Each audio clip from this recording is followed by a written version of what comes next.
11 de la mañana con 38 minutos, vamos a recibir al economista Aldo Lema para hablar con él de temas que tienen que ver con la economía, de la situación de Uruguay en este marco regional, internacional, en esta semana, como decíamos, tan particular, previa a las elecciones del domingo. Uruguay, entre otras cosas, con un déficit fiscal que está ahí pisando ya los 5 puntos. Obviamente que este es un tema sumamente importante, se ha hablado mucho durante estas últimas semanas del tema impositivo aquí en nuestro país, de la situación hacia adelante. Aldo, arranquemos por Uruguay, con un dólar que está en el entorno de los 38 pesos, 37,38, la última referencia del dólar aquí en nuestro país, con un banco central que ha estado participando del mercado, vendiendo dólares para evitar seguramente una suba del dólar también. Aldo, ¿cómo estás viendo en primer lugar la situación de Uruguay en este contexto interno, regional e internacional? Buenos días y gracias por estar con nosotros. Bueno, buenos días a ti y a todos, a la audiencia en general. Yo resumiría que la situación para 2020, que es el año un poco ya de referencia, dado que 2019 se ha jugado en el caso uruguayo con una economía que sigue estancada, que tiene inflación alta en el contexto global, un escenario entonces de estancamiento con inflación, que ha continuado con un deterioro significativo del mercado laboral y que, como mencionabas, tiene desequilibrios, algunos desequilibrios como el déficit fiscal, pero también hay otros asociados, por ejemplo, a la inflación misma desviada de la meta y a los problemas de competitividad. Esa es la situación o el contexto que Uruguay en algún sentido, digamos, traslada hacia el próximo año.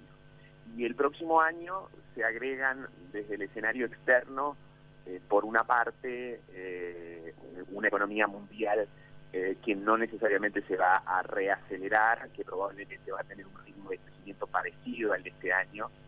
Quizás haya una pausa, una tregua táctica entre China y Estados Unidos por las elecciones en este último país, en la guerra comercial. Eso eventualmente puede significar algo de mayor estabilidad en los precios de las materias primas y en el propio crecimiento mundial, pero que obviamente de cara a 2021, pasada la elección de Estados Unidos, genera de nuevo muchas dudas e incertidumbre sobre la política económica. Y esa misma incertidumbre está en Argentina por el tema electoral, pero más que por el tema electoral, por las propias políticas que pudieran emerger ante un cambio de signo político y que eventualmente podrían llevar a alzas del dólar en Argentina más significativas. En Brasil también con un panorama complejo, de poco crecimiento, con menor capital político de Bolsonaro y por lo tanto sin tanta iniciativa como para elevar el crecimiento, y riesgos obviamente de que una economía mundial todavía en problemas implique depreciación del real, o sea, alza del dólar también en Brasil. A todo eso vamos a sumar el último punto que me parece relevante y que complejiza muchísimo la situación uruguaya, y es la fragmentación política y eventualmente algunos problemas de gobernabilidad que pudieran emerger luego de este ciclo electoral. Aldo, a propósito de lo que puede estar ocurriendo luego del ciclo electoral y ya posicionándonos en 2020, la situación fiscal de Uruguay, el déficit fiscal de Uruguay, ¿se puede corregir independientemente del resultado por una vía de ahorro del Estado, por una vía de crecimiento también de la economía? Recién te escuchaba y bueno, claramente hay un contexto bastante especial en ese sentido, pero o es inevitable la posibilidad o la necesidad de tener un aumento desde el punto de vista tributario para poder de alguna manera sobrellevar este déficit que tiene hoy Uruguay. Bueno, básicamente hay dos opciones planteadas, como bien has resumido.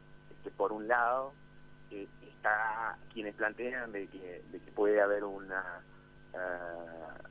recorte o una moderación en el ritmo de crecimiento del gasto público que diera espacio de ahí, digamos, a una estabilización y eventual reducción de este alto déficit fiscal.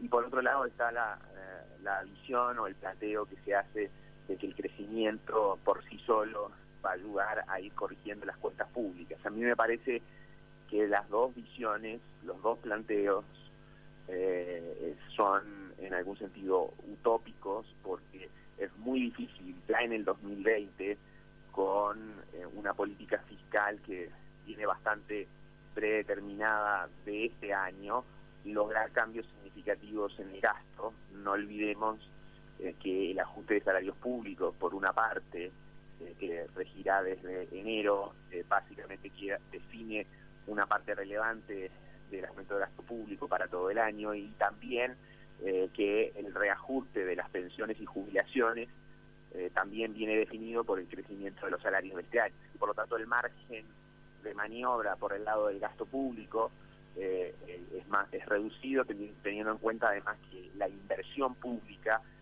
está ya cerca de mínimos históricos, porque ha sido una de las variables que se ha ajustado durante este último quinquenio.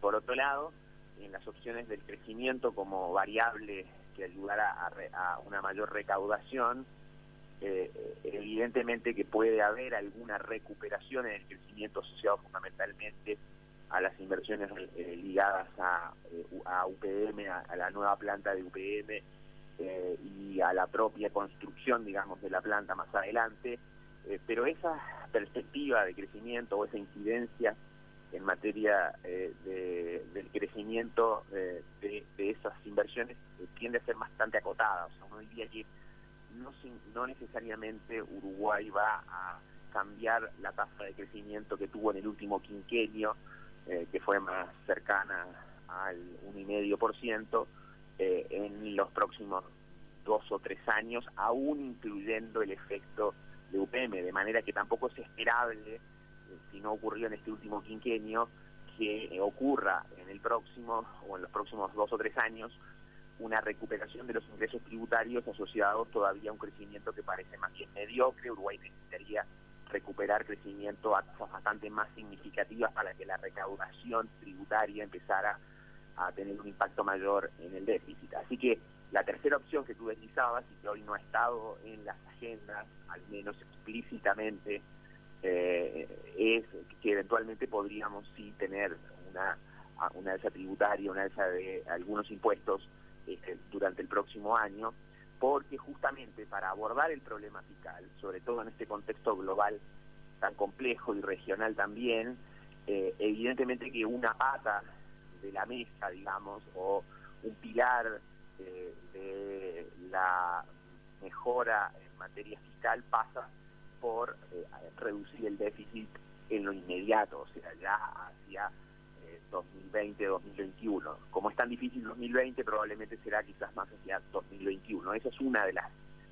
los pilares. Otro pilar es ir hacia medidas más de largo plazo, cambiar la institucionalidad fiscal, incorporar una regla fiscal, eventualmente también incorporar algún consejo fiscal autónomo que pudiera supervisar esa regla y que pudiera, digamos, darle mayor credibilidad a la política fiscal ante las calificadoras de riesgo.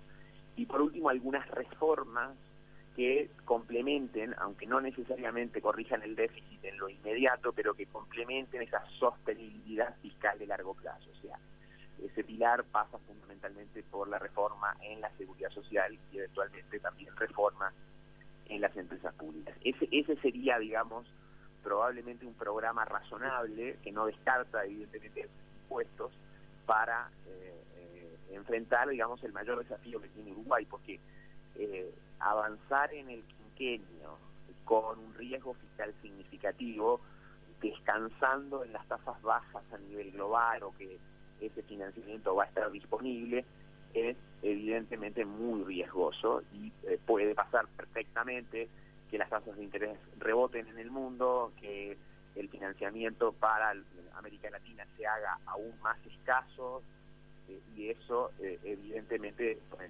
nos tomaría, digamos, bastante mal parados si el déficit no se ha logrado, al menos en una perspectiva de mediano plazo, señalizar con credibilidad de que va a ir a la baja. Claro. Aldo, para redondear, obviamente que tendríamos más temas para plantear, pero aprovechando estos minutos, tema dólar, recién hablábamos en Uruguay en el entorno de los 38 pesos, Argentina en el eje de los 60, Brasil con un real que está por encima de los 4 reales por dólar, 4,08, 4,10. Un banco central que ha estado participando en el mercado uruguayo en estos últimos días vendiendo dólares. ¿Qué puede pasar? Obviamente hay que ver cuál es el resultado del domingo y cómo se perfila todo de cara al balotaje, pero ¿qué puede pasar luego de las elecciones con el dólar aquí en nuestro país o ya incluso durante el próximo año 2020, pensando en el próximo gobierno que asuma el 1 de marzo? Bueno, el dólar recibe tres fuerzas, digamos, para su movimiento. La primera viene del entorno extrarregional y ahí no parece que el dólar globalmente se vaya a debilitar. Quizás tampoco se aprecia porque, como decíamos, puede ser un año un poco más tranquilo en las relaciones entre China y Estados Unidos, pero no parece que vaya a terminar este periodo de dólar fuerte globalmente que empezó en 2013 y que se ha extendido hasta ahora. Primera fuerza en una dirección guía más bien a la alza. Segunda fuerza es el dólar en la región, y por lo que mencionábamos previamente, pero sobre todo por la situación de Argentina. Argentina puede o va necesariamente a financiar su déficit fiscal con emisión de dinero, con impresión de billetes, porque no tiene otras fuentes alternativas de financiamiento, y eso evidentemente le va a seguir generando presión alcista al dólar, porque son pesos que la gente no quiere tener en su bolsillo porque anticipa que la devaluación puede continuar o porque la inflación se prevé todavía acelerándose aún más el año próximo. De manera que en Argentina la tendencia del dólar es también bastante clara al alza, y en Brasil, sin un cambio en materia de crecimiento, en ningún efecto positivo, no esperaríamos tampoco que pudiera venir una caída del dólar en Brasil, una apreciación del real. La tercera fuerza es interna, y en ese sentido los desequilibrios y el atraso cambiario que tiene Uruguay, los problemas de competitividad reflejados en el alto desempleo y en una economía estancada, evidentemente que también juegan en la misma dirección. O sea, la tendencia al alza del dólar, como conversábamos justamente la semana pasada en la fomento de 33, es al alza. El Banco Central ha estado interviniendo de dos formas. Tú mencionabas la venta de dólares, pero también el Banco Central ha estado subiendo las tasas de interés en estas últimas semanas, validando, tasas de interés más altas, y eso en esencia tiene que ver con moderar la trayectoria alcista del dólar. Yo creo que eso, probablemente pasada la elección, el Banco Central puede tolerar o dejar de vender o moderar la venta de dólares, y quizás también no ser tan restrictivo desde el punto de vista de las tasas de interés, y validar quizás también una mayor depreciación del peso uruguayo, una mayor alza del dólar. Yo diría que la tendencia sigue siendo alcista y probablemente por sobre la inflación. Si se prevé inflación de 8% para el próximo año, probablemente el alza del dólar, digamos, punta a punta, a un año plazo, en principio, si estas tres tendencias, estas tres fuerzas se mantienen como mencionábamos, es de un dólar subiendo más que ese 8% de inflación. Claro. Eso nos ubica claramente, Aldo, con un dólar por encima de los 40 pesos. Claro, así es. Y bueno, va a depender mucho cuánto más arriba de los 40 pesos, cómo se muevan estas tendencias. Creo que además, pensando en 2021, el escenario para 2021, si efectivamente Trump se reelige, es una gran duda que hoy está, pero que todo indicaría por el desempeño económico y por el cuadro, digamos, de fragmentación política que enfrenta el Partido Demócrata en la oposición, probablemente hoy es el escenario que se está esperando. Eso hacia 2021 podría acentuarse esta tendencia global del dólar, y como en general todo esto se va anticipando, bueno, algo parecido podría ir pasando en anticipo de ello, digamos, en el 2020 también en Uruguay. O sea, ese es el escenario básico. No parece que hayan fuerzas hoy que pudieran actuar en sentido contrario. ¿cuáles podrían ser esas fuerzas? Que la economía mundial se reacelerara, por ejemplo, y que eso llevara evidentemente, digamos, a mayores precios de materias primas y a una caída en el dólar a nivel global. Pero ese es un escenario más bien de baja probabilidad. El escenario central es el escenario de un dólar más fuerte, como mencionaba.